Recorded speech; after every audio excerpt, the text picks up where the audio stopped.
Bismillahirrahmanirrahim. Assalamualaikum warahmatullahi wabarakatuh.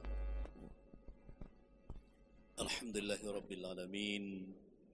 Wassalatu wassalamu ala asyrafil anbiya'i wal mursalin wa ala alihi wa sahbihi rasulillahi ajmain. Amma ba'd, ya ibadallah, usikum bi nafsi bi taqwallah la'allakum turhamun. Bapak Ibu, para hadirin sekalian yang berbahagia, puji dan syukur kembali kita aturkan kepada Allah Subhanahu wa taala karena sampai dengan saat ini kita masih diberikan kekuatan, kesehatan dan kesempatan sehingga kita dapat hadir di masjid kita yang tercinta ini untuk melaksanakan kewajiban kita, yakni salat zuhur secara berjamaah. Selanjutnya salawat dan salam tidak hentinya kita sampaikan kepada arwah junjungan kita Nabi besar Muhammad sallallahu alaihi wasallam yang telah membawa kita dari alam kejahilan kepada alam yang penuh dengan ilmu pengetahuan sebagaimana yang kita rasakan hari ini.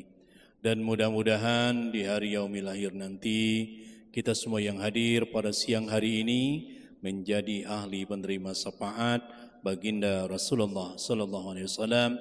Amin ya rabbal alamin. Bapak Ibu, para hadirin sekalian, dalam sebuah majalah Al-Hidayah di awal-awal edisinya itu ada sebuah kisah dari seorang haji, tapi mohon maaf bukan haji yang di sini. Haji, seorang Pak Haji ini yang terkenal di tengah masyarakatnya dengan nama Haji Pelit. Saking pelitnya, ada sebuah mushola yang berdiri berbatasan dengan tanahnya. Maka mushola itu pun dipagar. Jadi orang-orang yang mau sholat di tempat tersebut harus berjalan memutar untuk bisa sampai ke mushola tersebut. Jadi suatu hari Pak Haji ini berkata kepada istrinya, "Wahai istriku, buatkan aku ini roti." Kalau macam kita sekarang ini semacam roti bakar itulah. Maka dibuatkan oleh istrinya. Selesai, kemudian diberikan kepada suaminya, digigit roti pertama ini. Keras roti itu. Maka roti tersebut dilemparkan oleh Pak Haji ini lewat jendela. Kemudian diambil roti yang kedua, ternyata juga keras, dilemparkan lewat jendela tersebut. Kemudian roti yang ketiga dilemparkan juga lewat jendela karena kerasnya. Nah, pada kesempatan yang lain, Pak Haji yang terkenal pelit ini pergi berburu ke tengah hutan. Maka sampai di hutan ini karena perjalanan sudah jauh, hari pun hujan. Maka beliau ini mencari tempat untuk berteduh. Mana tempat berteduh? Maka dari kejauhan nampak sebuah tenda. Tenda, dan kebetulan itu Pak, tenda itu adalah tenda orang yang lagi menggali kubur. Menggali kubur.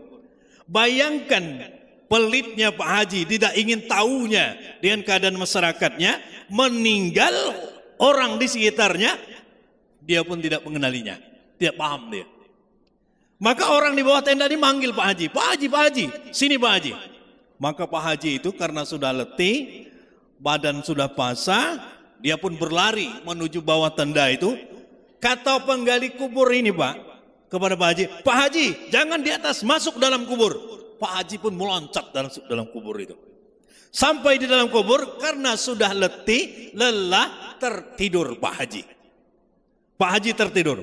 Dalam tidurnya, ini dalam kubur nih Pak.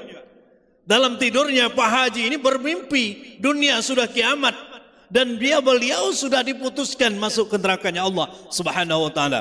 Allah utus malaikat Zabaniyah untuk memasukkan Pak Haji ini ke pintu-pintu neraka itu. Dimasuk pada pintu yang pertama. Ada datang sepotong roti menyelamatkan Pak Haji ini. Di pintu yang kedua, datang lagi sepotong roti menyelamatkan Pak Haji. Pintu yang ketiga, datang lagi sepotong roti menyelamatkan Pak Haji. Untungnya Pak, apa untungnya? Tidak sampai pintu keempat. Belum sampai pintu yang keempat, Pak Haji terbangun. Begitu terbangunnya Pak Haji ini, dia tidak banyak tanya, langsung meloncat ke atas, langsung berlari pulang. Sampai di rumah dia bercerita kepada istrinya, tadi saya bermimpi begini dan begini. Apa yang dijawab oleh istrinya? Abang, ketika abang memakan roti yang keras itu dan abang lempar lewat jendela itu, ada pengemis lewat. Kemudian mengungut roti itu dan berkata, alangkah baiknya tuan rumah ini. Roti yang kedua, dia katakan juga, alangkah baiknya tuan rumah ini. Roti yang ketiga juga demikian. Maka baginda Rasulullah sallallahu alaihi wasallam dalam hadisnya beliau bersabda, ittaqun nar walau bisidkin tamrat. Takutlah kamu kepada neraka walaupun kamu hanya bersedekah separuh kurma. Kurma itu kecil Pak. Separuh kurma, dengan kita bersedekah berarti kita membuat benteng antara diri kita dan nerakanya Allah Subhanahu wa ta'ala. Jadi Bapak Ibu sekalian yang berbahagia, maka dalam hidup ini jangan pelit jadi orang. Tidak usah pelit. Karena kata baginda Nabi sallallahu alaihi wasallam, as-sahiyun qaribum minallah, qaribum minan nas, qaribum minal jannah, ba'idum minan nar. Orang yang dermawan itu, dia dekat dengan Sang Pencipta, dengan Tuhannya. Dia dekat dengan manusia. Dia dekat dengan surga. Dia jauh dari nerakanya Allah Subhanahu wa ta'ala. Tapi sebaliknya, wal bahilun, orang yang bahil, orang yang pelit, orang yang kikir, apapun namanya, orang yang pelit, itu adalah jauh dari Allah, jauh dari manusia, jauh dari surga, dekat dengan nerakanya Allah Subhanahu wa ta'ala. Hari ini Allah memberikan kita kesempatan. Ada duit di tangan gitu, ada sen di kantong gitu. Kalau ada yang minta uangnya, kalau ada yang memerlukannya, maka tolonglah mereka. Makanya ketika kita menjadi warga di suatu daerah, jangan kita tahu hanya jalan keluar dari rumah kita, kemudian jalan ke pasar. Sekali-sekali Bapak Ibu sekalian, berjalanlah di lorong-lorong yang ada di sekitar rumah kita.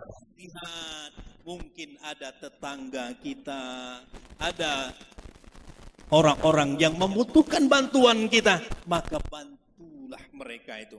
Jangan sampai kita tidak membantu.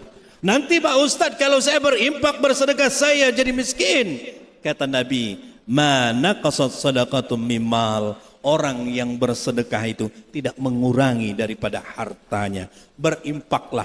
Kalau kita berimpak 1.000 rupiah saja, Allah ganti 10 kali lipat. Dan ini dijelaskan di dalam Al-Quran. Orang yang datang membawa suatu kebaikan, maka baginya 10 kelipatannya. Jadi 1.000, 2.000, 3.000, 10.000. Apalagi kalau kita mampu menyuapkan orang lain, mengenyangkan perutnya, berarti kita telah membahagiakan Allah Subhanahu wa ta'ala, menolong daripada umatnya, menolong dari hambanya dari kelaparan. Inilah yang disenangi oleh Allah Subhanahu wa ta'ala. Demikian yang bisa disampaikan, lebih dan kurang mohon maaf. Billahi taufiq wal hidayah. Wassalamualaikum warahmatullahi wabarakatuh.